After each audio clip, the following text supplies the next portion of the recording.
Thank you for auditing the always positive new music review show hosted by a French professor who is finally going to give, in the parlance of our time, flowers to Kid Cudi in my review of his new album, Insano. And it's been hard for me to do so, okay? I'm not saying he doesn't deserve the flowers, I'm saying it's been hard for me to give them to him. Because I spent basically between 2003, 2004, and 2018 totally ignoring music on any real level, I missed most of the Kid Cudi moment. Which meant that whenever I would interact with Kid Cudi, I would just end up saying sort of like, who's this guy? Like, so many times Kid Cudi would be there or his name would be there, and I'd just be like, who's this? So I'm a big, huge fan of the podcast Comedy Bang Bang. To a lesser extent, I'm a fan of the podcast, of the TV show, which I'll explain at the end of the video. Little spoiler there. How am I going to prove I'm a big fan? You can see at the end. But on the TV show, Reggie Watts was replaced by Kid Cudi. And I was like, who's this guy? And then Kid Cudi is replaced by Weird Al. It's like, I know that guy, but who's this handsome guy? What's he doing? Handsome guys shouldn't be in comedy. Get out of here. And then when Kanye came out with his crazy run in 2018, even though I wasn't paying attention to music at that point, I didn't have this channel, I still paid attention to everything Kanye did. And I was like, who's this? Who is Kid Cudi? Who is... Okay, I'm going to say something super embarrassing. I didn't know the difference between Kid Cudi and Kid Capri. I was like, Kid Capri is still working? Like, he's a super old school rap guy. Very good. I actually have a Kid Capri album over there in my CD box. But, so that's what it was. And of course, of all those projects, even though I love every single one of those projects, really, the best is Kid See Ghost. That was the best project that year. That was the best thing I heard. It was absolutely amazing. And what became clear to me then, and what's become more clear to me since then, is that a lot of the credit that I give to Kanye deserves to be partially shared by Kid Cudi, especially when it comes to the current state of mainstream rap music. The ability to mix together emotional singing with rapping, the kind of larger than rap detached coolness that permeates so much of rap music. So much of that comes from Kid Cudi. But I've never been able to really give him his flowers. I reviewed that album, Man on the Moon 3, and it's not that I hated it, but I was just kind of bored. He was such a sad sack on that album. He seemed like he was, I believe the words I used was defining an empty life with great intelligence. Which is fine, but you're still left with emptiness. I follow very few things and people on Instagram, and every once in a while my wife will be like, Sky, you got to follow more people on Instagram. And so I follow Kid Cudi, and that's not the best way to interact with Kid Cudi, because his whole persona is just like, I'm so handsome, I'm so cool, here's a brand that I like, I drink this kind of water, I have this kind of watch, look at my abs. Just not really the best way to interact with him. I will say, of all the things that I've read from him on Instagram, the coolest one was where he said, for this album, do not skip to hear the features. Okay? To the point where, at least on the first version that I listened to, the features weren't even listed. He fully donned it, where you're just like, I don't know. Is this Vori again? Okay? Like that whole feeling. And it makes sense, because the whole album is just this great atmosphere. It's a nice, full album. It's a very consistent atmosphere all the way through. Just so much in the zone. What I came to realize, especially this morning, I listened to this album like a bunch of times in a certain way. I'll tell you how. It's like a Drake album, but better. Now, listen, I like Drake. I give positive reviews of Drake. I think Drake is good, actually. But Kid Cudi is just like, does a lot of the same things that Drake does without doing those other things you wish Drake wouldn't. So he has the calm, disaffected flexing. He has the ability to sing and the ability to rap. He's not as good of a rapper as Drake is. Maybe because Drake has better ghostwriters, or maybe because Drake writes them. Yell at me in the comments in either direction. It's fine with me. But in general, like the I'm too sexy, that kind of weird clout chasing, moment chasing, like that sort of desperation to be always it is not there in Kid Cudi. And what you're left with is what I imagine is what the initial inspiration for Drake was, that came from Kid Cudi, that you can be a guy like this making this music. But it's still hard for me to deliver my flowers to Kid Cudi. This album is too damn long. White gloves, okay? This is the image I have, okay? Ding dong. I'm at Kid Cudi's house. Bzzz. Yeah, who is it? It's Professor Sky. I came to bring you your flowers. Okay, cool. I'm on the 3rd floor. All right, sounds good. Bzzz. He buzzes me in. I got a whole bouquet of flowers. Here you go. Here you go. Walk in. Beautiful mudroom. Beautiful atrium. Beautiful grand room with a staircase. Beautiful atrium. Beautiful garden. Beautiful, not only garden, but also a greenhouse. Also, the bathrooms are so well appointed. But you have to go through 21 rooms to get to Kid Cudi at the end. He lives in this impossibly big mansion, which is this overlong album. And by the time I got there, some of my flowers had wilted. I was annoyed. I was frustrated. None of these rooms were ugly or badly made. None of them were filled with rabid possums, okay? Not like, sometimes a Drake album, you just open up a door and you're like, oh my God, you got to slam the door. It's too long. It's like, it does the DJ Drama trick, of using DJ Drama's voice all the way throughout. I know that Tyler, the Creator, was not the first person to do that, but I think he's the one who made it so in vogue right now. But, he's not really there at the end. It sort of drops that theme. What does Insano mean? I don't know. And what happens is, with a Drake Bloat album, it's it's Drake. So, it's fine. It's part of the whole thing. You're not supposed to be listening carefully. But I take Kid Cudi more seriously as an artist with a capital A. And what happens is, it's punishing. If you're trying to be me, right? Listen, Kid Cudi makes way more money having 21 tracks on his albums, 21, than he would having 12, okay? He makes almost twice as much per listen. And he knows most people are going to listen once or twice. Therefore, financially, it makes sense. But dear God, this might be what's killing rap music. This might be killing rap music more than the lack of a superstar or a change of genres or whatever it is. Because, how are you supposed to get into an album that's 64 minutes long? That's too long, I love Martin Scorsese, but his movies are too long. You just have pity on us. Seriously, it is an artistic fault. It is not an interesting decision. It is a flaw. And what makes it worse with this album is that none of the songs are that bad. It's not oh, that's a skip, that's a skip, that's a skip. Here's how I'm going to review the album. I'm only going to review the first 11 songs and then go to one of the songs at the end. And all those songs I'm skipping are actually okay. Some of them are good, but I cannot spend. If I want to take your album seriously, Kid Cudi, Mr. Mescudi, if I want to take your album seriously, you got to let me cut it down to 46 minutes so I can listen to it like I have 5 times this morning. Oh my God.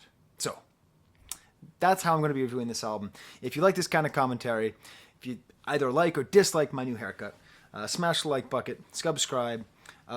If you put in the comments AVAA, that stands for awesome video as always, and I will always heart that. It can also mean ass video as always if you don't like this video, but I won't know the difference. You can get me to heart you making fun of me. That's totally fine. And again, at the end of the video, I'll tell you a little bit more about my bona fides with my fandom of Comedy Bang Bang. And pretty soon you'll learn, why is Yoda back there? So the album starts so promising. And this is where I come bringing flowers. DJ Drama starts, and he's talking about the wizard, and it feels very similar to Call Me If You Get Lost in that way. Talking about a new context for his music and birthing a sound. And this whole first song is actually, this belongs somewhere on my patented avant-garde-ometer for rap beats, It's basically weird but chill. This isn't a totally stock beat. It has these weird faraway samples. Then these lazy drums come in, and it's Cudi is getting warmed up, and he just starts rapping, and he has this really cool flow. This is Unlimited Kisses from Me to Your B-Words. Miss, it's Cutter again, I'm finally in line within. He just has this really cool, lazy Spitfire style. And then it pauses again, and we have this little faraway soul sample, kind of woo-like. He's sort of sleepily talking about his dreams and flying, and so much stuff about flying. Then he switches up his flow where it goes fast and slow. And Kid Cudi, all the ways I got to give him roses. The amount that he's able to switch his flow and his voice is so impressive. Confident, Boston Wavy, I'm driving ladies crazy. He rip it. Again on Men Dog, they all mad. You know, just really going fast and forth. Much better than I just did it. And that's the first track. And then we get to the second track, Keep Bouncing, which has this great, like, very of the moment sound. It's sort of like how, you know, I reviewed that Lil Nas X song, J Christ. And I argue that's a very good song. And part of the reason that's really good, it's not doing something new, but it's doing the thing that people do now very well. This does a bouncy trap song really, really well. This is bouncy drums, this blared out bass line, Swizz Beats-esque hi-hats. I guess this is honorable C-note producing. Much like on a Kanye project or on that Travis Scott project, the producer list is just like... You know, you see so many people. I assume whoever gets the producer tag is the person most responsible. And then he has this great verse. Out of the mix, pull up in a white Benz. Here again for the flex, my man. I'm going to get you in till the end, my friend. Gonna watch him in time. We're in, my man. That's another one of his things, which I don't know if he's the first person I've noticed who raps my man and my friend all the time. You know, obviously my N word and my B word, you hear that a lot. But just, there's something about that. Like, he's able to create this very warm and inviting atmosphere. So it's weird because his position is often quite one of distance, you know, someone who's either flying away or sort of oddly cold. But at the same time, like, I'm going to get it in the end, my friend. Got to watch in time we're in, my man.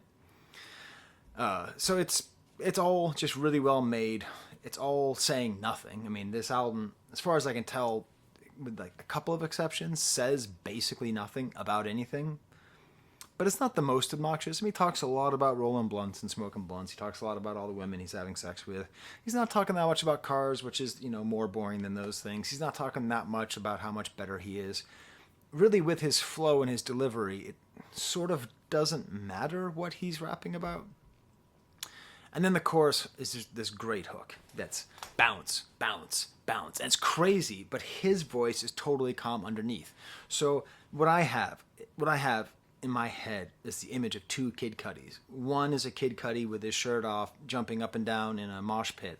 And then the other is the same Kid Cudi, but wearing some kind of like haute couture suit. Like standing at the edge of the pit, just watching everybody like that. Like, this chorus is both those things happening at the same time. Running from the law, they creeping. Second verse, another very fast style.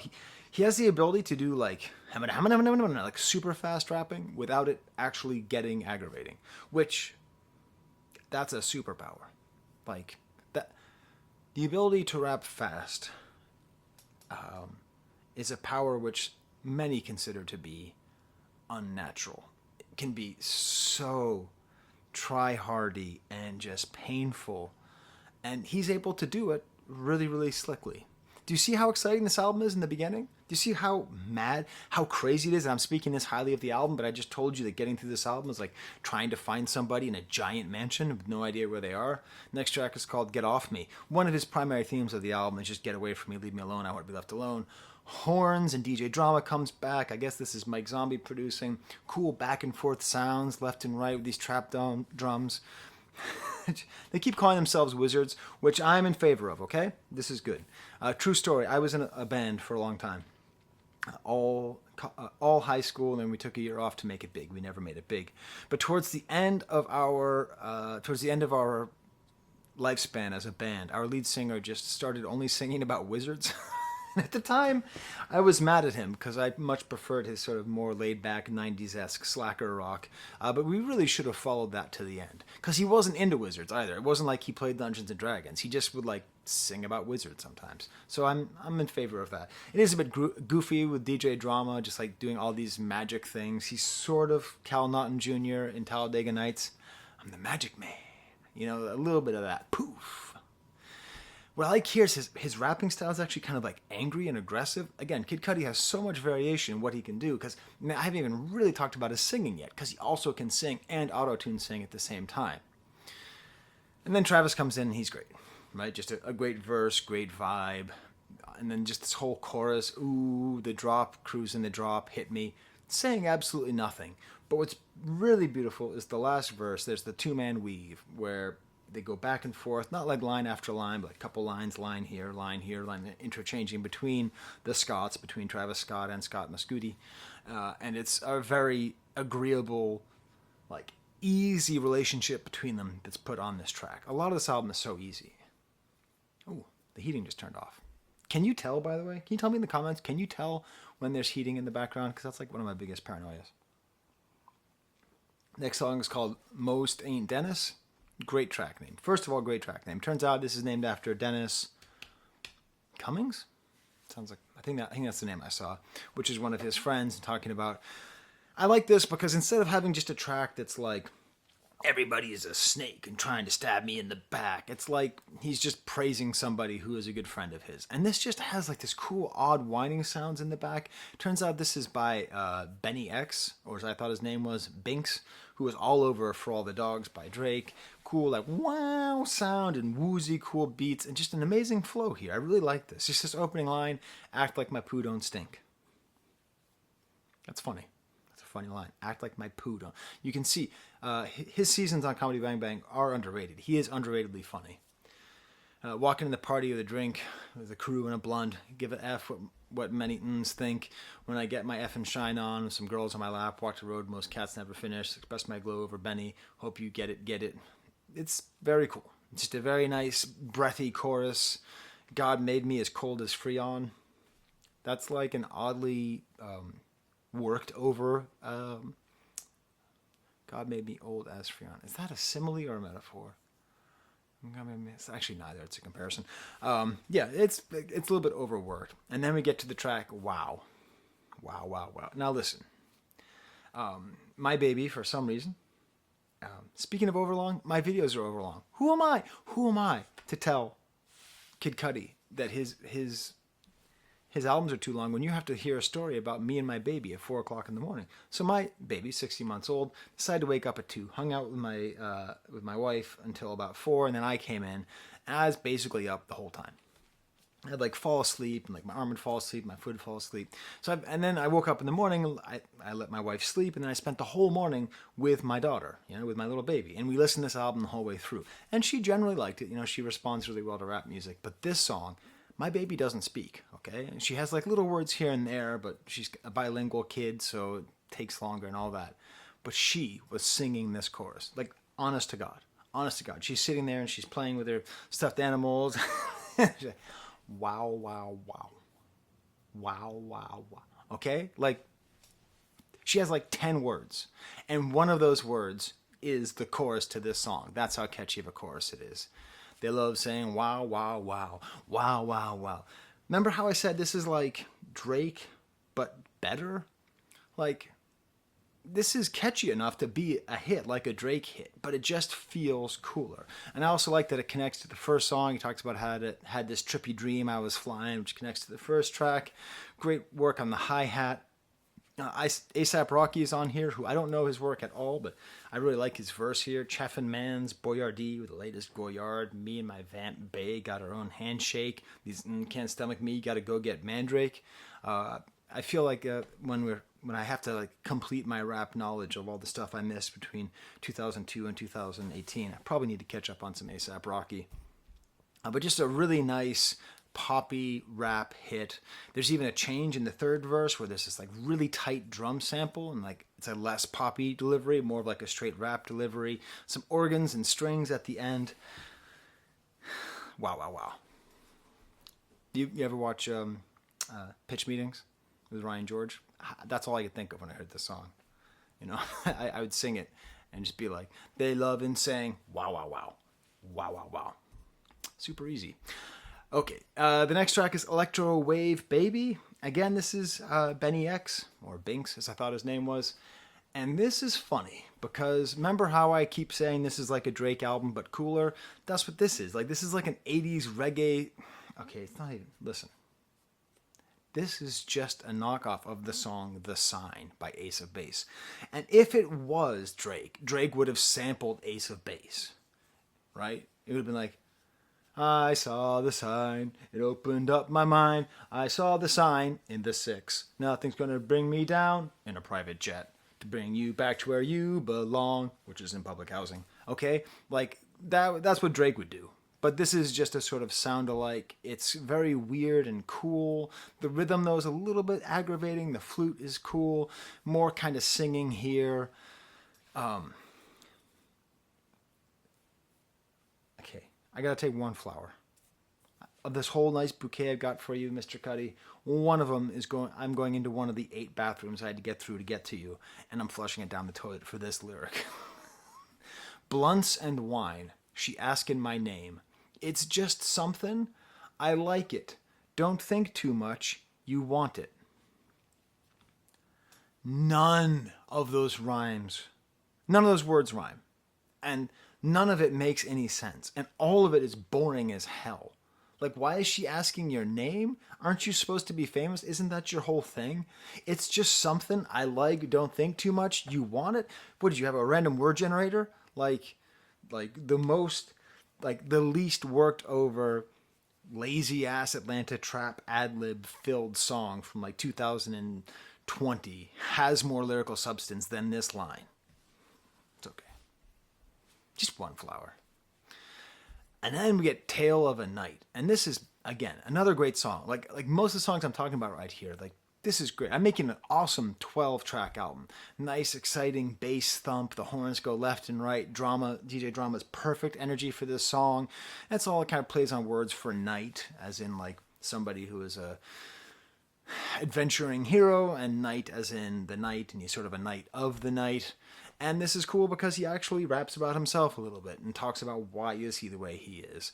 Always want to ask how it feels to be a king. Ever since my daddy died, I knew I wanted more and it was all on me. See him, all ghost, all black. Pussy, please fall back. A hero, they call him he lethal. Here, hold that. Everything full and lost kids. Never gave a F about a hater and his piece. Now I'm about to give a little tip. You fuck off. I'm too boss. He doesn't quite commit to having a whole verse about his dad because I don't like it. Sort of goes off the rails, but it's interesting. And there's all these great interacting sections, but in this song, it's not quite modular, like where each section is like chopped off. It's like everything kind of flows together, but they're all quite distinct. And a really catchy chorus, and it's nice. And he doesn't rhyme here, but it's not as obnoxious as before. Top of the crop, I'm not what you thinking. I'm an alien, live in the cosmos. I'm out of here. Don't worry about what I'm doing. Go live your life. You know, like, that's not rhyming, but he's saying something. He's not saying, like, it's a thing that it is. What you do is all about it. Next track's called Cud Life. Not my favorite of this little short, this kind of short take here. It's nice kind of stop and start beat. It's talking about raging, and again, I had the same problem with Travis Scott. I understand that rage means something different, but I don't like. Okay, I finally understood how you rage to Travis Scott because I went to a Travis Scott concert. But how the hell are you supposed to rage to a Kid Cudi song? I don't know. This is actually produced by the guy who did Reborn off of Donda. I mean, off of Kid See Ghost. So that's kind of interesting. The chorus actually reminds me a lot of Hudson Mohawk with these nice low horns, and the second verse has that fast, smooth flow. A great flow, really, really great flow all the way throughout here. Too Damn High has these great kind of Daft Punk sounds. They're super compressed, stop and start. And then you wondered, why did I have Yoda up here? I'm going to read the chorus to the song. Too damn high I am. Yes. The blunts I am smoking. Too damn high. Too damn high to start my training. Okay? It's too damn high I am. It's Yoda. Now every time you hear the song, you can have Yoda in your head. Tell me in the comments, how on point is my Yoda? Oh no. If someone is trying to click... I hope that doesn't go viral on TikTok, like pray to my money racks. I don't pray to money racks, and I don't smoke blunts. And then Lil Yachty's on here. He's all over here sort of spiritually. It's great because you get the sense that Yachty was inspired by Cudi, and now Cudi is inspired by Yachty. It feels like Yachty does a lot of stuff that Cudi did, maybe better now, maybe more culturally relevant now. The verse is not good from Yachty. It's about being high and not being able to feel his face further continuing the goddamn normalization of cocaine usage amongst young people. But still, he's great. Just I love hearing his voice, ethereal sounds, get you gone, keep scrolling, now stop and follow, like I do. Nice kind of like a different sort of flow here of these futuristic synths, and not great, but it's fine. And then we get to the second to last track on the album, the 11th track out of 21, At the Party. And every once in a while, Pharrell has to show up and tell you he's the goddamn man. Yeah, he's the guy who did, oh no, all right? He's got to be the guy to tell you that he's Pharrell. He's not just happy. He's not just, I got the hat on and I'm on America's Got Talent, whatever. He's still Pharrell. God damn, this beat is good. And his voice talking, when you're at the party, there's this like flute sample or flute being played and this bass thumping, and then there's this descending keyboard line, do do do do do do do do, which reminds me strongly of one of my favorite moments off of one of my favorite soundtracks, the soundtrack to Tron Legacy by Daft Punk. I don't know why I said that like Steve Gold. Who's the guy? What's the guy? What is Jeff Goldblum? I almost said Steve Gutenberg. Very different guys. Anyways, this reminded me a lot of like a combination of those things. It's just a beautifully produced song. And again, Scott's great. Cudi's great. Just there. Talks a lot about tequila. I don't drink much. I've never like gotten drunk off of tequila, but the taste of tequila is like some of the most I ever enjoyed alcohol. And I remember thinking like if I drank more, I'd probably drink more tequila. But I've probably had tequila like 5 times in my whole life. Anyways. So there you go. That's the second to last track on the album. I'm now going to go through 10 of the next 11 songs. Stupid quick, okay? You got your stopwatch? Mr. Kula. Ethereal high synths. Is that a monkey sound? Siren. Kinda cool. Freshy. Kinda comedy. Can't critique how pretty I am. Crazy awesome beat. The rhythm, it's weird. I love it. Wavy synthesizer. Crazy final verse. Hey, this is Dot. I like hearing this guy produce. Tortured. Kind of a personal style. Harp and trap beat. Then the slowed down growl. Amazing vulnerability in his voice. How is he able to have so much vulnerability in his voice? Then he lets the beat ride at the end. It's kind of vertiginous and it's very cool. None of these rooms are sucky. There's just too many rooms. X and Cud, which features XXX Tentacion, piano chords. It's not awesome. It's fine. I'm not a big fan of the singing on here. 7, very kind of stock trap beat. I think it's stock. Auto-tune styles. Lil Wayne pops up. Lil Wayne's batting average is low. His batting average used to be like 900. 9 out of 10 times you see his verse. I still think his verse on Call Me When You Get Lost was the low point of that whole project. And he is the greatest guest rapper of all time, okay? That's what I'm talking about. We're talking about Ted Williams here. I'm not even talking about Kirby Puckett or Rod Crew. I'm talking about the best of the best of the best, okay? But, goddamn, this is weak. Funky Wizard Smoke, that's fine. I think, is that Travis saying, it's lit? God damn, this album's too long. Rager Boys. It's not raging. It's Western. It's nice how the melody grows and rises. Who is that? Is that a baby or a thug or somebody? I don't know, but I like the trap rapper in the back. The trap rapper in the back of the Trapper Keeper.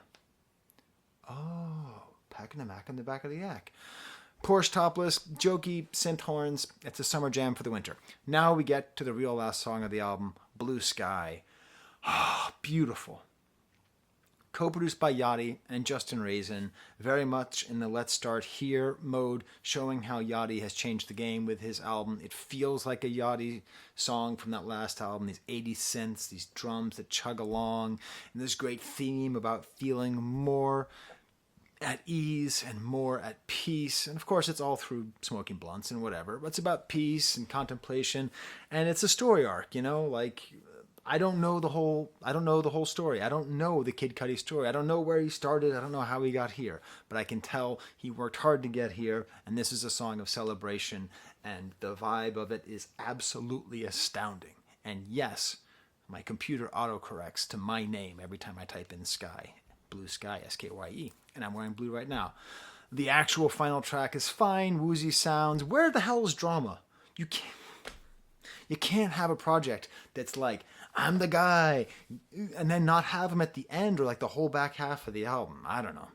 Kind of standard Cudi fare, odd sample voice. I do like the sampling here. It's sort of going and returning. So the way that you know I'm a real Comedy Bang Bang fan is I got this book, and I was at the Barnes & Noble, and they had signed editions, and I went through all 30 copies that they had to make sure I got the one that was signed by the 3 best ones, Scott, Paul F. Tompkins, and Lauren Lapkus.